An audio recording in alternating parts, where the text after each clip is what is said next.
Welcome to Mastering Agility. If you want to listen to authentic conversations with the most inspiring guests, find like-minded people in the Mastering Agility Discord community, or both online and face-to-face events, this is the platform for you. Grab a drink, sit back, and join professional Scrum trainers Sander Dorr, Jim Sammons, and their guests in an all-new episode. Cliff, Chris, welcome back. How are you guys doing? I'm good. Not too bad. Good to be back again on the Mastering Agility podcast. Nice branding. Free promo. Yeah. Free promo. I'll see the invoice afterwards. Yeah. Well, I am reminded of a lot of promotional materials in front of me. There's a Mastering Agility sticker. There's shot glasses. There are other things that I can't talk about under the guise of codes of conduct at this conference, but there are other cool things. Don't forget the hoodie. Oh, the hoodie. Yeah. Seen that. There's a few of those. Multiple colors, right? Yes, a lot. Well done. Thank you so much for this suave intro. How are you, Cliff? Doing well, thanks. It's nice to be here again. Cool. We just discussed the topic for this episode, and that is that there is not going to be any topic. Just to see how we thrive on chaos. We're just going for chaos, and I love that. The one thing that came to mind before this was someone said, "It depends." I thought, oh, there's a conversation I could have. What genius said it depends? I'm not sure it was a genius that said it this time, but usually it is a genius that says it. No, I'm kidding. I'm not a fan of it. I get the rationale behind it. We're trying to say that it depends on the context. Like, there is so many variables at play here. I think it's overused. That's my concern. It seems to be almost a default response these days. Someone's looking for an answer, a next step, and it's, oh, well, depends. Which, if you don't know what you don't know, isn't helpful. I would rather say, well, there are some things that you need to consider before making a decision. In my experience, here is what's worked. Why don't we try this first, learn from it, go from there, rather than just going, well, yeah, it depends. It feels like a lazy answer if you don't also explain what it depends on. Yes. And I think that's the piece that so often is missing. And I guess the challenge is that a lot of people maybe haven't experienced a broad enough range of how things work in order to be able to know what it depends on. But just saying it depends, it's like, it doesn't say anything. It doesn't. Of course it depends, but on what? On what? Yeah. And how does that help me? Yeah, of course. But that's the same as saying, as a product owner, say no, or say no to your children, just bam, no, period, no extra addition to it, no substance. But then, of course, people are going to be frustrated with it. And indeed, that's the same with it depends. But it has so many elements to this. If you're not going to substantize why, is that a word? Substantiate. Substantiate, thank you very much. If you're not going to substantiate why it depends and what it depends on, then yes, then people are going to be frustrated. I think that's probably the sum of it for me. It's just that, I like to say, it's a bit of a lazy response. It's a fallback. It's the easy answer to go to. And then, to be honest, if you just don't have the experience to say, well, these are the variables it depends on, where's the honesty, transparency, that courage we talk about, some of these values in Scrum and Agile? Where's the honesty to say, hey, I don't know. I'm not sure, but do you know what? You can find out. And there's a huge power in that as a leader to say, I don't have the answers, folks, but we're going to discover them together, because I believe that you're the experts in this. We collectively know what we're trying to achieve here, the goal we're aiming for. Let's just create the conditions that enable us to learn quickly and adjust as we do learn. Yes. And it also depends on the situation where you're in. I mean, if we're teaching courses where you have a very limited amount of time and the attention span of people to actually substantiate your answer, then it's vastly different than when you're in a consulting gig or you're actually working in an organization. That gives you a lot more time and information to deal with, rather than, well, here we have like 2 minutes to actually break this answer down without making it irrelevant for the rest of the group. Now give it a punch. Yeah. What I found helpful sometimes is to contrast it by using sort of, I say extreme, I don't mean in an extremist sense, but just like to the far end of the distribution. So what's the far left example? What's the far right example? And most people don't exist in that world. Like, your company is probably not extremely one way or the other. You're maybe a bit more in the middle. But if you can kind of paint a little bit of what the boundary is and say, here are the edges of my understanding or my experience, you might be a little bit more this way. And if you're trying to move in this direction, so you're going left, you might push on these kind of things. Or if you're going right, you might push on those kind of things. and here are some things you might encounter when you've gone too far. So, centralizing decisions as an example. Some decisions probably make sense to centralize. Challenge is if you centralize everything, people start to feel like their autonomy is encroached. They don't have any local freedom to make a choice. But if you go the other way and you decentralize everything, you end up in a situation where people feel disconnected from the whole. And so there isn't a cohesive necessarily that ties everything together. You may feel the pain of being on one side of that spectrum or the other and be feeling it worse because you're moving even more extremely towards the one side. Or actually, it might be that you're drifting in the other direction, in which case your course of action would also be different. And so I think to use that example is basically something that you can unpack and say, well, where are you and which direction are you moving in? Maybe how would you know if you'd gone too far? How would you pull back slightly rather than just saying, well, the answer is X? Because the vast majority, I mean, overused again, we're talking about overused terms, but it is a complex environment. There are many moving parts. And so the patterns that emerge today may not be the ones that emerge tomorrow. Depending on when you look, depending on when you interact with the system, you're going to get different behaviors. But that doesn't mean you can't know anything about how the thing works. Classic example of this is forecasting the weather. It's hard to forecast beyond a week, but I do know roughly what the temperature will be next year in June. I was about to make the exact same comparison. We often have these estimates that are done in these binary, it's going to be X date terms, when a range is often a better way of doing it. It will be done based on our data, based on our history between X date and X date, not that specific date. And therefore, by opening up to a range and perhaps describing scenarios like this, where you say, in this situation, here are some signs that you've gone perhaps to this side of the scale. Here are some signs where you perhaps haven't gone as far. And here are some tweaks you can make to move the dial towards where you're heading. I think that would be a better response, because I think this it depends thing is often this, it's a way of sitting on the fence. Yeah. I think often to extend on your point about the estimation, I think very often what happens if you sort of connect it to the example that I was using, what are you trying to solve for? Are you trying to give a more accurate commitment point to a customer or a stakeholder? In which case, there's some data you might want to look at. If you're trying to gather whether or not we can do this thing, like how much can we achieve within the coming year, maybe you look at different stuff.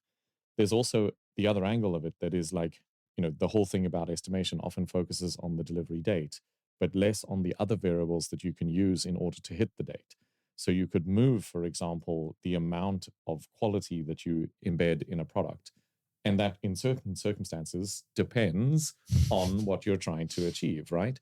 So if you don't know that your product is going to work yet and you just need a prototype to show in a demo, hack and slash, go mad. If you're about to launch something to 1 million customers, yeah, maybe you want it to be a little bit certain or a little bit more stable. And so I think by understanding those kind of things, like actually getting a grasp of the context, which I think is not only the thing that consultants often miss, but often the people who are working in the environment. We tend to focus on the goal or the direction we're moving, but less on the place where we're actually starting from.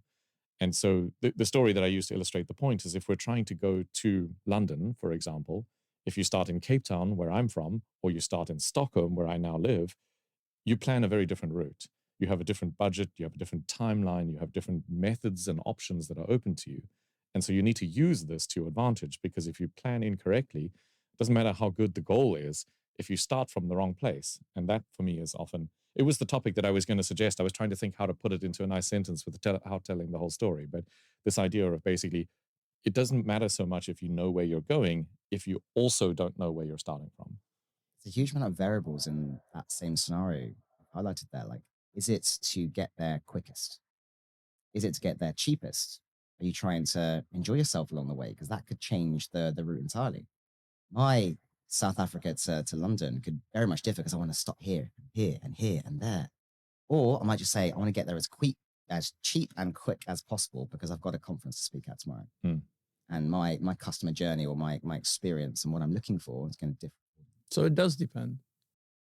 It's context. I think understanding the context, but then sharing an opinion.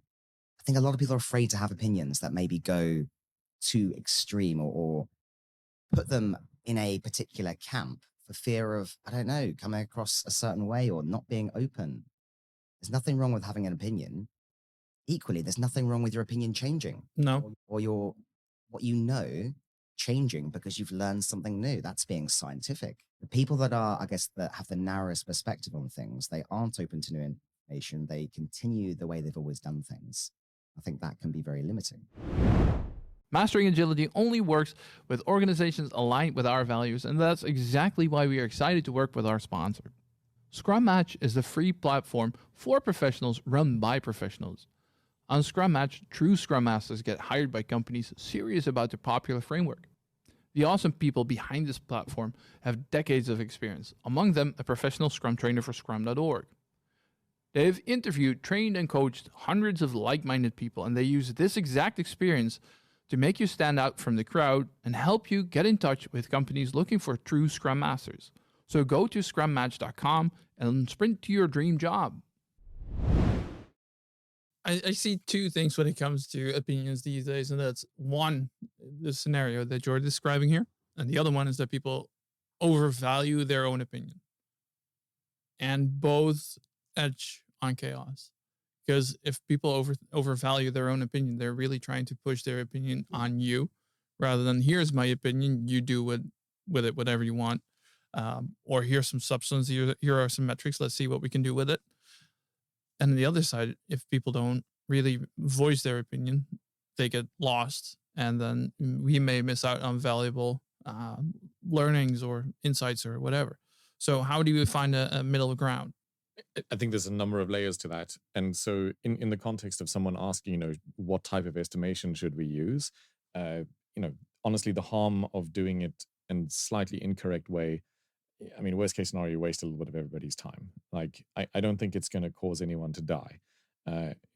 However, when you are doing things where there are more significant consequences, and this is kind of where I'm kind of curious as people who have a voice in the community, I suggest something that is harmful, I do have responsibility to acknowledge the impact. It's like, yes, you still have the choice to choose to use that thing, but I'm also promoting it and I'm also putting it out there. And so I think often what people are trying to do when they use a phrase like it depends is sort of hedge a little bit or point out the fact that there is a lot of nuance that matters. And, I heard your hopefully fairly short question at the end of the conference talk. And now you've asked something, I don't know enough about your business to know for certain.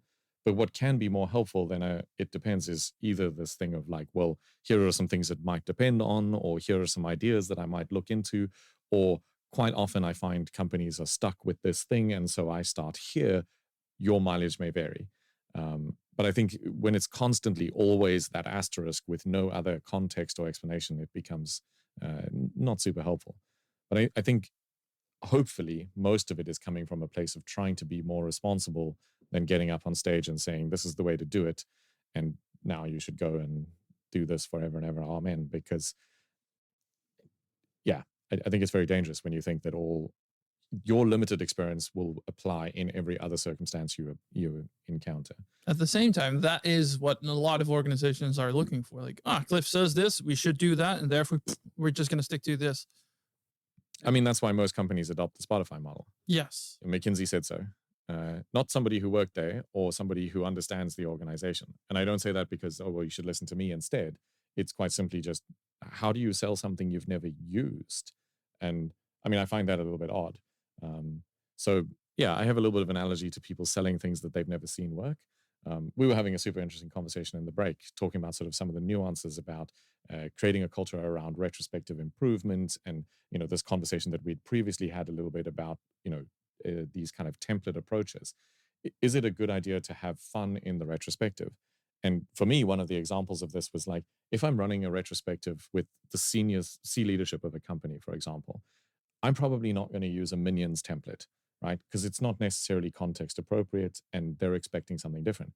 However, I might know them well enough to know that actually that's perfect. They love minions, and so it actually will go down really well. The problem there is not about the template or the approach of running a retrospective. It's about meeting people a little bit where they are. And I think to this point of like, what does it depend on? If you go too extreme and too far out there, you might lose people. And if your goal is to take them on a journey of change and improvement, you have to kind of maybe not try to go to the perfect version. Simple example of this is your kid is learning to swim, jumps in the pool, splashing around. Look, Daddy, I'm swimming. You're like, yeah, you're not swimming technically, like you're splashing, but you don't say you're not swimming. It's like, yeah, you're learning to swim, or keep going, or some sort of encouragement, because you know that they need to go through that process to get there. And so I get kind of frustrated with these sort of the counter of this, which is often people saying, oh, that's the wrong way to do stuff. The fact that you tried something and you did something different, to me, is a positive step in the direction of potential change. And so this idea that you can kind of take a step and see where you go, but also as someone who has walked that path before, I think you have the opportunity to help them see that there is more beyond maybe what they've done, but don't crush their spirit by telling them what you've done sucks. And you have to be careful in that space. So yeah, use a minions template or don't. I don't think that's fundamentally the issue, but also recognize that in some contexts it might explode in your face. And so a little bit of like getting to know the group and the context will tell you whether or not that approach, or even running a retrospective at all, is going to fit. So some of my best, I guess, learnings in my career have been when I've tried something like that. I've gone into a meeting and thought, right, this Queen retrospective, or this thing that's a bit outlandish, I'm going to try it, and it blew up in my face. I learned from it, and that's what you were highlighting. I gained something new. I gained some new knowledge that I could use to improve for next time round. And that, at its core, is what agility for me is all about. It's a series of feedback loops that enables you to learn. Are we moving in the direction of what we're trying to achieve, or further away? I think it's become very, very convoluted. I'm going to highlight this in my talk tomorrow on continuous improvement at scale, or alternative title, Scale Agile, No Scale Improvement. Because if I ask 100 people, and I'll do it on stage, 100 people, what is Agile? I get so many different answers. And then if it's difficult for the Agile community to articulate what Agile is, how difficult is it for someone brand new to never experience it before to understand what it is? If I say, hey, what does improvement mean? You can usually get a pretty clear general direction, a consensus as to what that means. So great, we understand what improvement is. What are we trying to achieve? What's the data telling us about how we're trending in that direction, and how are we continuously improving our ways of working? Let's do a little experiment here. I'm curious how both of you would define Agile. Let's find out. I think I've kind of given my answer away a little bit already. So A little bit, maybe. Then maybe just test how well Cliff has been paying attention. I guess part of the question is, when you say Agile, which aspects of it do you mean? And I mean, I don't mean to open it to sort of a big debate or whatever, but like Agile as I believe it should be, or Agile as I see it being. How would you, let's dumb it down for that matter. Let's say someone completely new joins any Agile organization, or organization that pretends to be Agile. If you would have to write it down, summarize it in 1 or 2 sentences, what would that be to an absolute newbie? I am writing and I'm talking as I'm writing. Break that silence. Sand is in the game. We're going to have a 3-way. Now I'm getting challenged. Shit, that blew up in my face. My pen's running out. If you write on the table, you get the scratching noises. My pen's run out. You gave me the pink pen intentionally, didn't you? And it's not working for me. No, I'm just going to have to tell you what it is. Oh, I'll borrow. Guess you cut some of this out in the edit. It's been a long 16 minutes of Chris writing and with the broken pen. Oh, we'll ASMR this. I'll just slowly scratch the ASMR. This is not. Is that your answer? This is not the Mastering Agility podcast. Yeah. This is the M&S Mastering Agility podcast. Welcome back to the Calm app. Oh dear. I am done. Just waiting for Sander over there. Yes. Are we going to do a 3, 2, 1 reveal? Or are we going to just read ours out? Read ours out, because if you need to read my handwriting, it's going to be a shit show. Should have been a doctor, huh? Both Jim and I are experienced consultants and trainers. Therefore, we know how important it is for organizations to have the fundamentals in place before delivering high-value products. And this starts with understanding the theory behind whatever framework, method, or process organizations apply. And this is where Zebia comes in. Zebia is a pioneering software engineering and IT consultancy company, transforming and executing at the intersection of domain and technology to create digital leaders for our people, clients, partners, and communities. As a gift for our Mastering Agility audience, they provided us with a discount code MA10 when signing up for their open enrollment classes to get 10% off. go to xebia.com/academy to find the entire curriculum of courses. That is Xebia, xebia.com/academy to find all their courses. Responding to constantly changing circumstances in our pursuit to deliver better outcomes. I've got ways of working that help you learn quickly and adjust your plan towards your goals. I think all three of us are relatively aligned, Dan. I said agile is your steering wheel, not your gas pedal. Looking at the judge. I go with yours, Cliff. I like it. It's a super short version. What made you write that down? I wrote a post about this. I think what I often see people doing is focusing on trying to go faster. It's all about velocity, more what Melissa Perry calls the build trap, feature factories, this kind of thing. And I think it kind of misses the point. It's like, yeah, you might deliver more things by doing good things, but in most cases, more is not better. If you could solve a problem writing software with 2 lines of code or with 200 lines of code, you would always pick the 2 over the 200. It's the same thing with an organizational change. If you can change one thing instead of 50, you would pick the one. It's less complex, there's less moving parts, it's easier to maintain, easier to change in the future. The problem is, because we don't know what works, we focus on trying to do more because we think, if I deliver 1,000 things, at least some of them will work. Well, that rationale is not totally broken, but the challenge is that it ignores the maintenance cost of running those things down the line. So what I prefer to do is focus on how do we actually steer more effectively, which is the point. So if you finish a sprint and 9 times out of the 10, you don't change anything in your plan, why are you doing agile? I don't understand. Yeah. You committed to a year-long release cycle and you just do the same thing month after month after month. You're not assimilating any of the learning at a broad level. And I think the biggest risk in most of the ideas that we have is that they don't work. And so the solution is to experiment your way. And that the word experiment sometimes scares people, especially more senior folks, because it sounds very like mad scientist in a lab, no plan, no idea, just all kind of chaos. There is a difference between no plan and only plans. Like, yeah, you can predict the seasonal weather. How long or how many things do we typically deliver per quarter? 3. Let's not plan 17.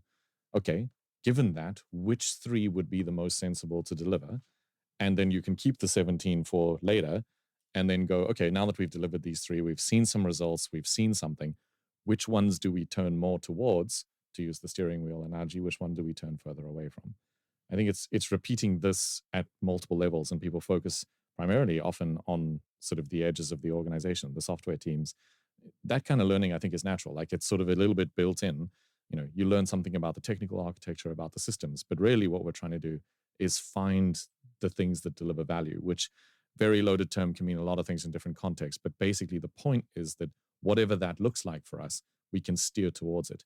You don't have to know, are we going to London? But you do need to have a steering wheel in order to be a little bit able to course correct. Maybe you take a detour, maybe you find something interesting on the way. So there we go. That scenario, right? Going to London isn't the outcome. What are you trying to do in London? What's the goal here? And it might be, wow, I want to visit a new city and experience like a large city lot, like a few days. And that could mean if you're in South Africa, actually much closer is one that's not going to cross the continent. And you get that experience at a better value. What you were describing there was what a lot of companies do. They optimize for efficiency, not for value. And I call these like the Daft Punk companies because they all want it harder, better, faster, stronger, right? That's what the aim is. That's the polite version of calling it. But that seems to be the game. It seems to be the default for management. I think it's a carryover from the Tayloristic mindset. We want to do more for less. And even now it's happening. We want less people for more profit. And we want quarter on quarter exponential profit growth, blah, blah, blah. Optimize for value instead, because as you said, 100 things built quickly doesn't mean any of those 100 things are actually what someone's looking for, is adding value and achieves the goal you're trying to achieve. No, and it starts to seem again like in times of mass layoff like we're in right now, is that organizations are wrenching out people like indeed to optimize for max output and max profits, but also costing people a lot of energy and then pushing them into a burnout. And then calling families as they do so. Yeah. It breaks my heart to share this message with you because you all feel like family, but you're all fucked. But you're fired. Yes. Sorry. I think it's interesting because often what you find is to sort of paint a picture again in the extremes is that very often in the agile community, you get people who are very pro estimation or no estimation. You get people who are pro managers or no managers. And I think very often the right response for these kind of things is somewhere a little bit more in the middle. And so one of the things that I've been exploring quite a bit recently is this idea of what actually does it mean to produce value inside a company and to be a little bit more aware of some of the impacts that are broader than just the revenue bottom line number. So for me, for example, if you ask me, do I want $1 million? I would say yes. If it comes at the expense of murdering even a single person, the answer is no, right? But for some people, that's still a gray zone. There's a point where it becomes unacceptable. And I think part of the challenge is that so often in an organizational context, we're unaware of the consequences of our broader actions because we don't know about these things. I mean, not to go on sort of a very big tirade about it, but the current state of the environmental impacts that we are currently experiencing is partly because the people who cause the impact are not experiencing the feedback loop that informs them about that impact. It's so long in the future, it's so far away, it becomes somebody else's problem. And I think what we have to try to do is move some of those things closer to the point where you start to feel them. Practically, you can do this on a very small scale. Marketing team, or a simple example, sales team sells a product, software team has to build it. Sales team sells the new, shiny, amazing thing that we haven't yet built. Software team has to work weekends in order to deliver it.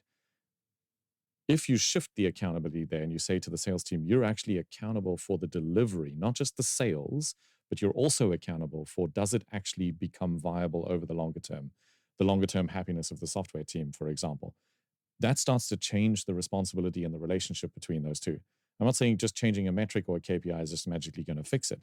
But I think when you start to say things like carbon taxes and some of the sort of consequences that start to come in, people saying, oh, but why should I have to pay this? Well, you're putting the stuff into the environment. Somebody else is going to have to take it out. Either you have to do it or you have to pay the tax of paying somebody else to do it. And the more we do that kind of thing, the more people become responsible for it. And the challenge is that in many cases, as a person who is running a business, I am mostly incentivized to care about myself. And so I employ you as staff. I pay you a fraction of what I would pay myself for doing the same job, but I'm creating employment. So I'm justified in that. Need to raise Cliff. Yeah, sure. Raise a glass. Where's that shot? But anyway, just to put a full stop at the end of the sentence, I think the point is that we have to start to have a better conversation about the impacts and what value means and the trade-offs that are necessary to achieve it. Because I don't care about making a company just $1 billion more at the expense of the community and the environment around them. And so part of what I'm trying to do is shift that conversation to be a more broad and holistic, exploring some of the things that it depends on, exploring some of the nuances of what's actually happening behind the scenes. And I think there's a lot of powerful things that we can have good conversations about in that space. Let's go a little bit deeper into that, because you mentioned, is it worth killing someone for? And you would say no. Take, for example, Neuralink now. And that's a question to both of you. It's kind of pushing the ethical boundaries, right? If we would have to kill one person in order to save 10 million others, would you do it? Like, experiment with a Neuralink chip in someone's brain. He would potentially die, but we would save 10 million others. As in me? I'm the person who says yes or no. It's your decision, yes. Yeah. It's one of those greater good questions, isn't it? It's like, do I divert the train onto that track or that one? Yeah. That scenario, but just on a bigger scale. That's just numbers, right? So I don't care about the metric. What's that going to mean longer term? I need to understand that before I can make that decision. So 10 million is just the number, but what does that mean beyond 10 million? Is it, this Neuralink means that 10 less billion people are going to die every year? Does it mean that there's a statistical chance that more people are going to have a happier, more fulfilled life? Or is it just 10 million lives saved? Because that's just numbers on a spreadsheet. Yeah. That's abstraction. I like that answer. The challenge is that the loss today is a known finite quantified amount. So you can say one person dies, but you don't know for certain about what the possible impact in the future becomes. And the challenge I have with this is that very often these kind of things, it's sort of like the method justifies the mean, or the means justifies the end. It's like, oh, well, we did this thing because it, creates some positive impact in theory in the future. The only way you can tell that story is in retrospect. The problem is you don't have that information when you're making the decision today. And that's part of the challenge of it. It's like, you could say, well, drop the bomb on Nagasaki and that arguably ended World War II. I've heard people making this argument. You killed 500,000 people in that process. Is that a good justification? Because the argument says, well, 50 million or 500,000 is better than however many million would have died. I get that rationale. I can see that argument, but it doesn't paint the full picture because there are other consequences that have to be considered. Where I have a problem with it, and I think there's a whole set of philosophical conversations behind it, but where I have a problem with it is when it's used to justify theoretically possible something. We should put the experimental Neuralink inside somebody's brain. Who cares the cost? Because in the future, it's obviously going to be worth it.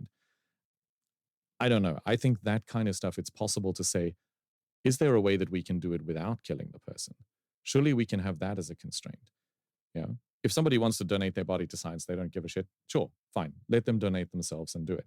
But the idea that we should just sort of, well, in theory, I think we give people on the innovation curve, and especially people like Elon Musk, a free pass to do a lot of things that arguably might be better in the future, but they don't get held to account for the consequences that they cause in the present or in the future in many cases. And so that is where I start to draw an issue. And it's the same point that I was making about the leadership side of things. I don't care how many Starlinks and whatever Elon Musk, paints. If he's also doing something dodgy, at some point you would draw a line, I don't want to invoke Hitler, but like something extreme on one end of the spectrum, you would be like, yeah, he painted some paintings, but he also did all this horrendous stuff. You're like, no, dude, like that's not a good argument. But there is a point where like you have to acknowledge that just waiving the current standards of compliance, of safety, of ethics, I don't think it makes sense to just throw all of that out the window in the hope that maybe some point he produces something good. But I also understand the argument of sacrifice one to save the many. I think we also can look for better solutions in many cases. I just hear hot fuzz going over and over my head. The greater good. That's what comes to mind. Yeah. For anyone who's watched that film, Simon Pegg, hilarious. It's a great movie. Genius movie. Yeah.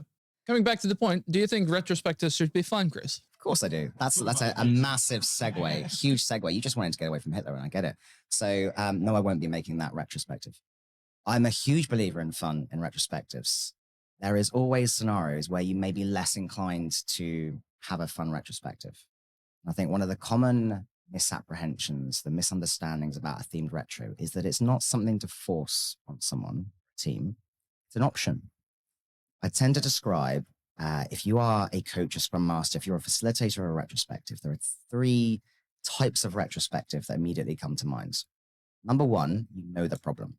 Right? A production incident happened. We're churning lots of people out of our product. We know the issue. We're going to deep dive into that issue. And you don't need a fun format for that. You could just use a simple 5 whys, Ishikawa. You might look at the data and use probing questions from there. It doesn't have to be themed or formatic. And those ones, because you know the problem, it's easy to start with. If you don't know the problem, because things are going pretty smoothly right now, there's nothing burning, then you might need to use a format or a theme to get people's brain working a little bit differently, to escape the monotonous way we tend to work, to inspire you. And that's where a themed retrospective is ideal. And then the third type is more of a data-driven, trend-driven retrospective, where you zoom out a little bit and say, hey, we had all these different actions come up in the last 3 months. What's the trends between them? Is our data getting better or worse? And what does that mean? Maybe we do a timeline. Maybe we do something else. So to answer your question, yes, fun, but it's contextual. I'm not going to say the it depends words. It's a misunderstanding that it's forced fun. It's often an invitation. Here are 5 formats that you might like to use. And often what I do first is I learn the microculture of the team and the company that I'm working with. I find out what's fun for them, what works for them. And I might make a suggestion. Hey, you guys love music. Let's do this Spotify themed one. Let's do a Queen one if everyone loves rock music. I don't know. It's always a recommendation based on what I know about them, because then it's based on the human, like individual interactions right at the beginning. And then we move to all of the rationale behind why a fun retrospective can help. It can keep you engaged, which means you're more likely to come up with good actions, because often actions are saved to the end of a retrospective. And that's when you're thinking about lunch and the next meeting and your context switching. And therefore, the quality of the actions are going to start to deteriorate. If you are enjoying yourself more, you like to be focused, and therefore you get better quality actions. Alongside, maybe you look forward to a retro next time rather than dreading it. Maybe you stop. This has happened. People stop attending retros because they're dull and monotonous and they don't get results. And mixing things up can help. Are they the answer to all problems? No. They're an option in your toolbox. And you want to tailor it to the audience that you have as well. Now, using your words earlier, Cliff, should we create a new template called Only Plans for a retrospective? Only plans? Yes. You were talking about management and talking about only plans. You can listen back. Yeah, no, I remember that part of the conversation. I was trying to imagine what that template would look like. Has a dodgy image. Subscribe. Oh, right. Sorry. $3.99 a month. Yeah. It was a rhyme, not about the plans. I took it too literally. I think what's interesting about these kind of things is that when you're using a metaphor to try to have a conversation, you're helping people to see something either from a different perspective or step a little bit back from it and talk sort of about it in the third person. And so, I mean, again, taking your suggestion literally, which I realize is a joke, but the point is that, like, in these situations, when people are stuck on the idea, if they're blocking obstacles as a retrospective, just call it something different and have a different conversation. The goal is to get people to talk about and make improvements around things that they can meaningfully and tangibly shift. And if they're not going to be able to do that because of the metaphor or because of the literal, you were talking about planning and people are so addicted to planning, well, we're never going to be able to challenge that. But if we talk about it in some different way, how would we organize a holiday? Do you like it very strict and rigid, or do you like a bit of freedom and autonomy to adjust? And hey, there's ice cream. Let's go get some ice cream. Suddenly people might be able to see a situation where, oh, maybe we don't need to plan everything. Or maybe there are some scenarios where we would plan a little bit more because you can imagine the scenario through a totally unrelated to the work context kind of situation. I think often the power of these metaphors, whether it's something like Minions or Queen or Only Plans or whatever, it helps people to step out of their regular zone and think about it in a different way. But the key for me is really about matching it to a context that is appropriate, and trying to help people to kind of step into something that is going to be meaningful rather than just procedural. I've been creating Only Plans retro in my head whilst you were talking. And I have the context of this because I've got an Only Chris community, which is like a members only community. Not that I'm trying to promote that, but I'm just saying that there's a royalty tier, there's a fanatics tier. Anyway, also there's only Chris in the community. There are no nudes involved, just so you're aware. The way it's structured is there is a tier system. You pay a certain amount, you get certain benefits. Right? So based on that logic, what comes to mind for an Only Plans theme retrospective might be, what would make me subscribe better to plans? What are the conditions which makes me buy into that plan more or less? That might be a starting question. It might be based on the perks that are often offered in these plans. What are the benefits I'd like to see from this type of plan in the future? Looking to the future now, we're looking at the tweaks, the nuances that would make a plan more valuable for me. Those are just a couple of questions that came to mind immediately. How could we increase our number of subscribers externally to our plans? Or how could we make those plans more valuable for people? And that's the things that will just coming to mind, just creating it on the fly. I like that. Guys, we need to start wrapping up. What I've done with previous guests and what I'm going to ask you to do as well is we had questions that they would ask the next guest without knowing who it would be. The question that you guys have is, what is going to be your biggest learning for this year? What will be my biggest learning for 2024? How to find a sustainable pace for the way I work. Ooh. Well, knowing how you work, that's going to be a massive challenge. Exactly. I am someone who's always doing all the things, going around chaotically, chasing the dopamine. So trying to find a bit of sustainability, practicing what we preach as coaches and talking about sustainable pace. I'm trying to find that more for myself because I burned myself out a bit last year. All right. How's that going now? Like, how's your mental load now? Back on the mends, yeah. Things are trending in the right direction. Good to hear. What about you, Cliff? I think for me, one of the things that I find a struggle is less the sort of creative and activity side, but more making sure that I take care of the things that I really don't like, such as, filing my taxes on time and doing, invoicing, quoting, like the sort of more detail. Like it's just once I know how something pans out, I kind of lose interest, and it's like the actual delivery step often gets missed. And so I need to be better at that rather than just kind of figuring out the answer to the question. And I'm hoping that that will be something that I'll look back on in the end of the year.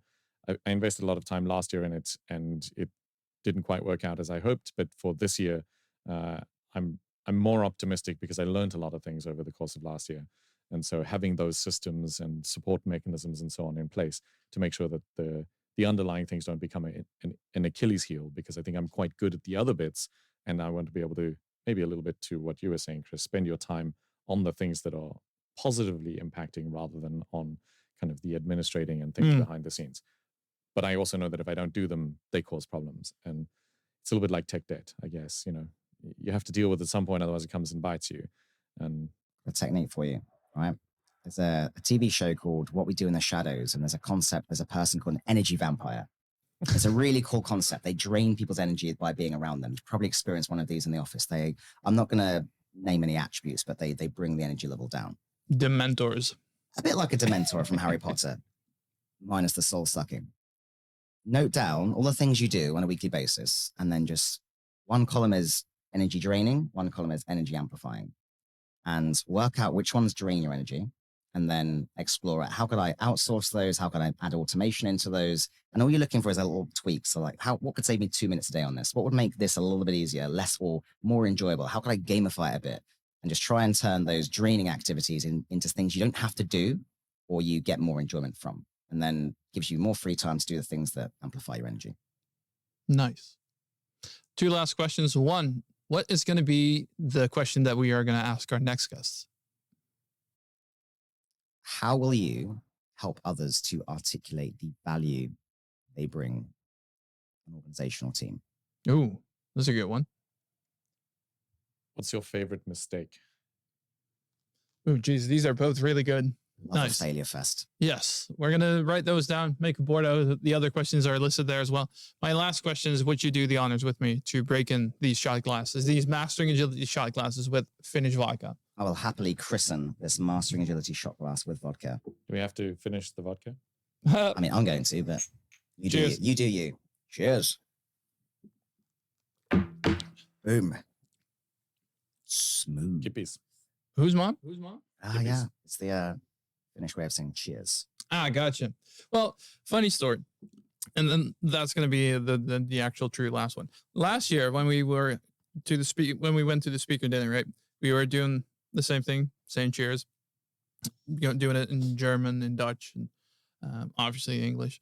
And then one of the organizers said, "Well, you know how the way of the Finnish way of saying cheers is hulliken gulliken.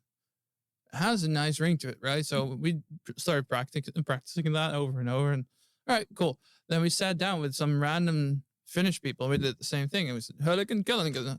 Why did you say "God damn it"? This is a good way to find out. I think you can say that after the shot rather than before it. Yes, Yeah. it does have a nice ring to it. Hulliken gulliken. Okay. Great story. All right, gents, thank you so much for being here again. My It's pleasure. been super fun. Thanks for having us. That is all for today.